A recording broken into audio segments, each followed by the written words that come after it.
Hey everybody, it's Jameson Happeningo here. Making this quick video today. Last night in the news, they were talking about, the government shutting down.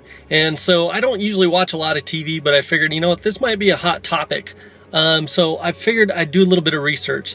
So what I found out was places that will be shut down are places like what's behind it, in front of me actually in the car here. Places like this VA clinic where a lot of veterans go, people that were in the military, dialysis and all kinds of different things taken care of.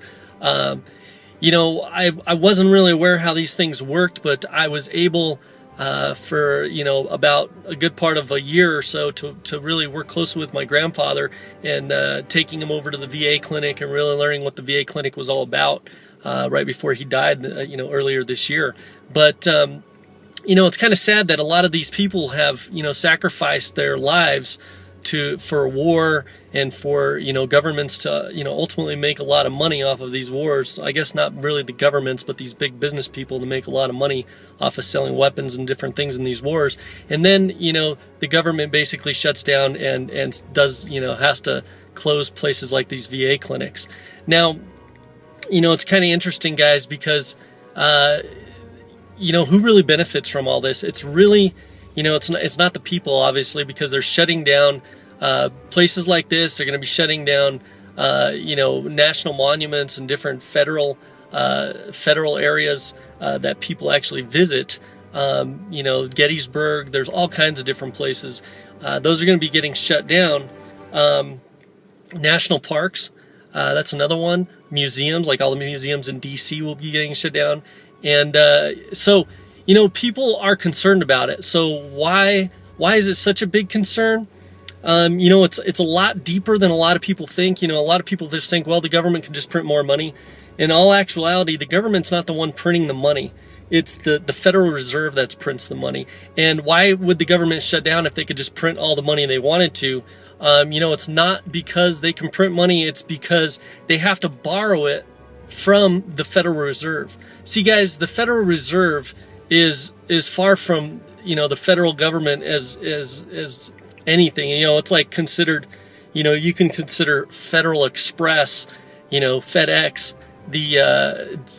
as close to being government as the Federal Reserve. The Federal Reserve is a private cartel of international bankers, and basically what's happening here is that the U.S. is in debt trillions and trillions and trillions of dollars. And that's one of the things you're not going to hear about in the news is how much we're in debt. The government's been shut down 12 times since I believe it was 1977. The last time was in 1995. And we didn't hear a whole lot about it. Well, I know I didn't. I was just, I was just getting out of school at that time. And, you didn't hear a whole lot about it. But the reason why you're going to hear a lot more about it nowadays is because of social media, because of YouTube, because of people blogging, all kinds of stuff like that out there.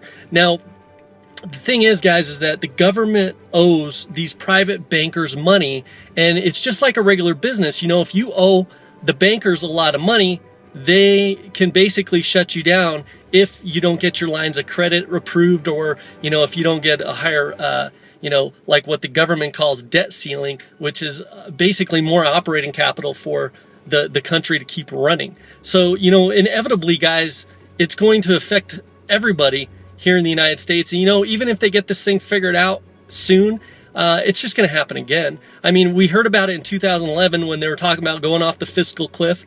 They always try to mix these words around saying, using fiscal cliff or using the debt ceiling. They're going to raise the debt ceiling. Basically, guys, it's them trying to, it's them going through and saying, okay, well, we're going to increase our line of credit with these Federal Reserve bankers and get more money. And, the other thing is that they throw words around like furlough. We're going to furlough all of these different employee agencies or employees that work for the government. So, guys, what is furlough? I looked up the definition of furlough, and it's basically to give a leave of absence, basically to be laid off. So they're laying off all of these government employees, and there is a chance they may be put back to work and get reimbursement for the time that they were laid off, but that only happens in some cases. So, guys, I came across this a couple years ago where I started realizing how the government worked. My wife and I had a conventional business. We put together even a procurement company where we were looking at importing products from overseas. And that at that time is when I realized, you know what, this is how all this stuff works. And at the same time, a bank that we were going for a conventional loan, actually to raise our debt ceiling, they actually denied us from getting our loan. And so with all the knowledge that I gained of how all this stuff worked, and at the time, guys, let me note one more thing, that we had a bunch of government contracts going, and I started realizing how the government's just like a regular corporation. And the thing is, you know, with them getting rid of 800,000 jobs, you know, if you take that and you times it by, let's say, $1,000 a week,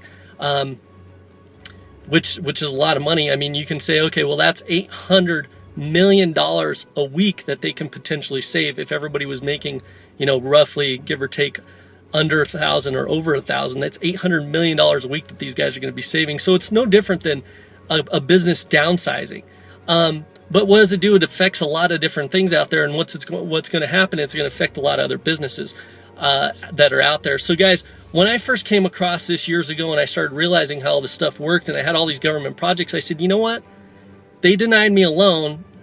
If they're afraid to give me a loan when I have all these good positive things going on, there's something more behind the scenes. So I started doing my research and I started realizing that my business was just vulnerable, just like anybody else's business. And that's when I decided to do something different.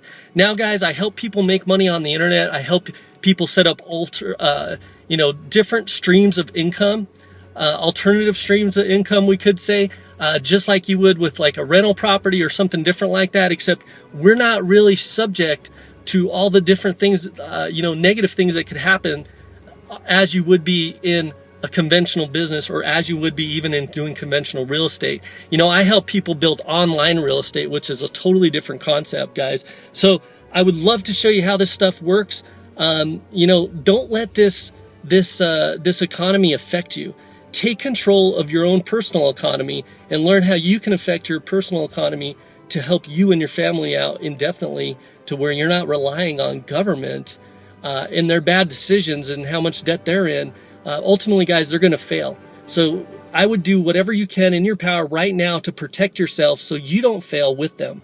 One of the other things that I hope you guys are aware of is just in the last couple years, we've seen more countries that are trading currencies with each other instead of trading US dollars. Now, guys, that is really something that you need to pay attention to, because, you know, there's more and more and more countries trading their own currencies back and forth, when in the past, the US dollar was the international currency.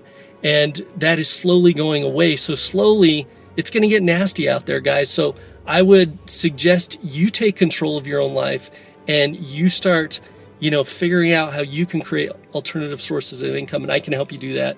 Go check me out at workwithjameson.com, and I can help you create alternative sources of income that aren't going to be affected by all this mess. Anyhow, guys, it was great talking to you. Talk to you on the next video, and check me out at workwithjameson.com.